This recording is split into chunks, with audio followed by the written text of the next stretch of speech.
Это место — гора Кайлас.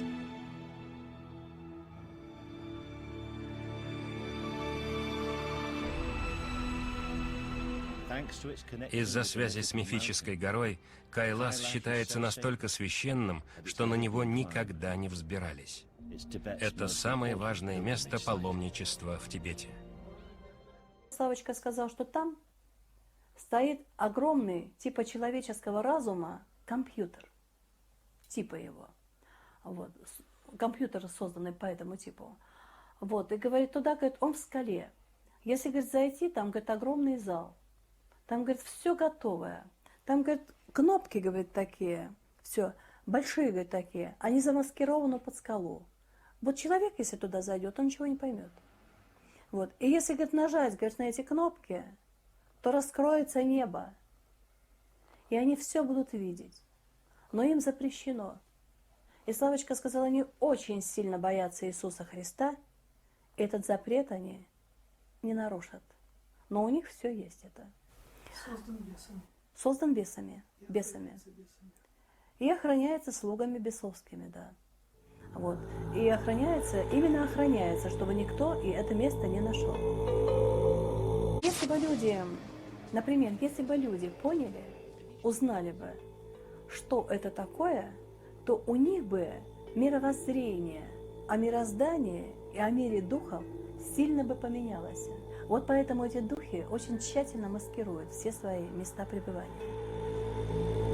Славочка сказал, что самолеты и вертолеты будут очень часто разбиваться, падать на землю. Люди очень долго понимать не будут.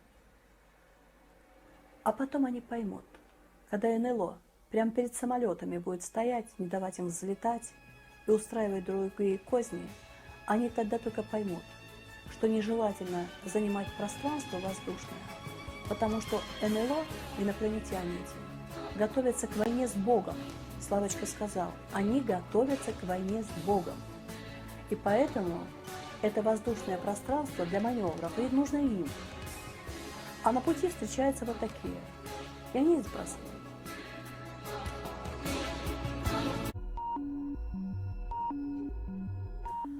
Славочка сказал, что НЛО будут летать по всей Земле.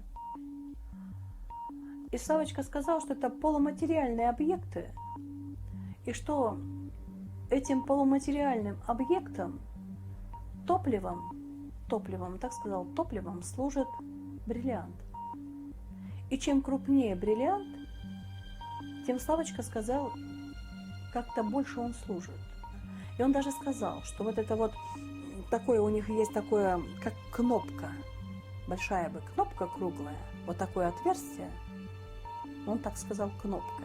Если эту кнопку убрать, большую, пуговицу ли, он так сказал, то, говорит, получится вот такое вот отверстие. Они туда вставляют, говорит, этот бриллиант, и им его надолго хватает. Чем крупнее бриллиант, тем надольше хватает. И, в общем, топливом к этим полуматериальным объектам служит бриллиант. А им бриллианты поставляет мировое правительство, посвященные вместе с ними люди, которые им эти бриллианты доставляют.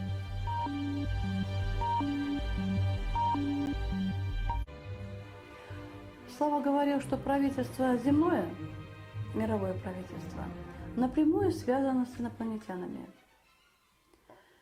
И что с их позволения, как он выразился, людей таскают в эти корабли, утаскивают и делают с ними различные эксперименты, что можно из человека сделать бриллиант, а если удастся эксперимент, что человека можно спрессовать вместе с его душой каким-то образом, то получится очень хороший бриллиант, почти неиссякаемый источник вот этой силы, да?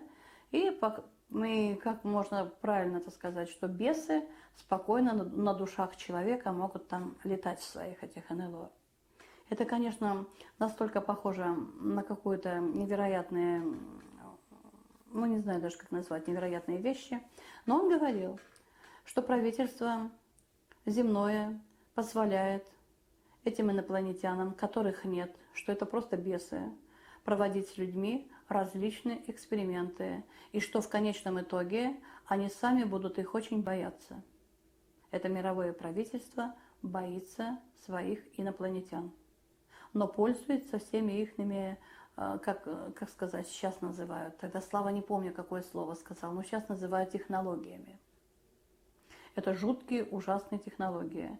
Если из человека можно делать бриллианты и на них раскатывать, на своих НЛО. И топливом служат эти же бриллианты, которые, опять же, мировое правительство поставляет им. И чем крупнее бриллиант, тем на дольше хватает полета. Или как бы правильно сказать. Слава просто сказал, чем крупнее бриллиант, тем им на дольше хватает. И спросил, почему такая нестыковка во времени? Он спросил, нестыковка во времени. Сейчас люди не могут создать это летающий аппарат, где бы была неугасимая лампадка и стоял бы лик Иисуса Христа, нашего Господа. Получается нестыковка во времени. И пришлось мне объяснять. Я не хотела, конечно, говорить, но все-таки сказала ему, что когда придет Господь Иисус Христос, Славочка сказал, земля будет восстановлена вместе с теми людьми, которые останутся, и последние станут первыми, да, в новом веке. Вот с этими вместе людьми будет восстановлена земля, она будет прекрасная. И на какое-то время, на очень короткое время, люди же святыми будут с Господом, которые все это будут делать. Они будут святые. И на последнее время даже святых, вот этих людей, Господь испытает.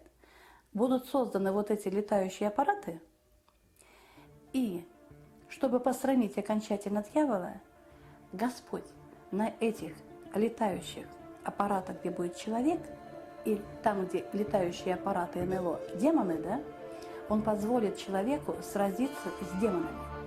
И я спросила Славочку, а в это время ты что делать будешь? А он сказал, а я вместе с другими буду с неба смотреть за всем, как это все будет происходить. И что самое интересное из того, что он сказал, даже тогда не все выстоят, и даже среди вот этих святых найдутся опять те люди, которые как бы снова Бога предадут.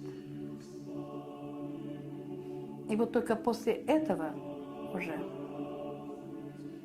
я так поняла, будет страшный суд. На короткое время Господь все равно, на маленькое-маленькое короткое время Господь даст сразиться человеку с демоном. И все равно там будет предательство.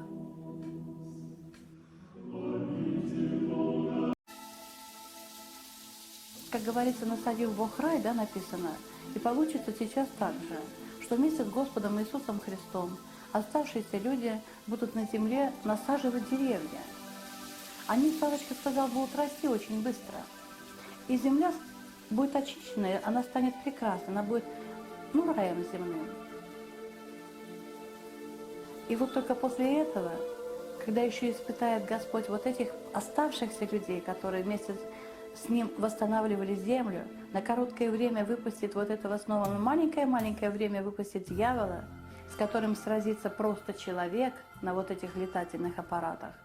Вот. И тогда уже, когда окончательно все это будет проверено, вот на этой прекрасной, обновленной земле начнется страшный суд. Я так его поняла.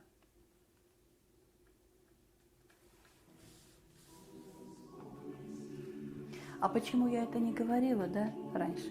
Думаю, придет Господь Иисус Христос и скажет. Ученые все-таки изобретут такой прибор, который в темноте их все-таки увидит. И он рассказал такую историю. Это будут тяжелые времена, когда и вынуждены будут ученые это делать, потому что и в земле будут огромные провалы, и на земле будет очень тяжело жить. И все равно основная масса людей предаст Бога. Но останутся и среди ученых такие люди, которые будут продолжать свои вот эти, научные, что ли, вот эти разработки. Они уже делали все это. Какой-то такой прибор, он, Славочка сказал, типа бинокля, как бы ночного видения. Они будут знать, они верующие люди, они будут знать, насколько страшны эти инопланетяне, что вид их настолько ужасен, они к этому будут готовы, и все равно, когда они замаскируются, там типа закроются там и подальше от этих инопланетян, и когда те в определенное место все-таки придут и человеческий облик с себя снимут, мамочка, он сказал, эти люди, готовые, казалось бы, ко всему, они от ужаса чуть не закричат во весь голос, а эти, говорит, почувствуют ужас какой-то и настороженно, говорит, будут стоять. Люди с собой справятся, совладают. Да, Славочка сказал, что в последние времена почти все люди начнут заниматься спиритизмом. Я спросила, как это? Что это вообще такое? А он сказал, мамочка, просто они будут жить по подсказке бесов. Они будут с ними общаться, будут явно слышать голоса, которые будут им говорить, что нужно человеку делать. И люди будут это делать. Что нужно человеку делать. И люди будут это делать, считая это за высший разум. Некоторые будут думать, что это им Бог говорит. Кто-то будет думать, что это его личное свойство. А на самом деле это все будет от бесов. И Славочка сказал, что на Луне этих бесов, инопланетян, очень много. И поэтому, чтобы какие-то знамения бы не происходили, и я всем говорю, особенно ребятишкам, чтобы вы не увидели на Луне, не разглядывайте, бегите домой. То ребятишки приходили и рассказывают, что на детском садике, когда вышли они гулять, появилась подводная лодка с иллюминаторами, все. Из этой подводной лодки вышел дяденька, а потом выглянула тетенька в скафандре. А потом эта подводная лодка стала слоником, рыбкой. В общем, все это пофокусничали. Потом, говорит, тетенька, говорит, с подводной лодки опустилась. Вот так, говорит, руки, говорит, сделала, попрощалась. Сели они в эту подводную лодку и улетели. Вот, сейчас эти дети выросли, а вот тогда вот они мне рассказывали вот этот вот случай в детском садике. Отрок сказал, что когда люди поймут и настрадаются от этих инопланетян, от бесов, и вообще от всего, что происходит, сильно настрадаются, поймут, что есть Бог, они тогда поставят у себя на самолетах, на подводных лодках лик Иисуса Христа и неугасимую лампадочку. Это будет колбочка такая, стеклянная или не стеклянная, в общем, прозрачная колбочка будет. И там внутри этой колбочки будет стоять неугасимая лампадка, и будет стоять лик Господа. И как, говорит, этот самолет, какие бы ни делал виражи, как бы он ни накренялся, лик Христа и лампадочка будут тихо-тихо-тихо спокойно гореть.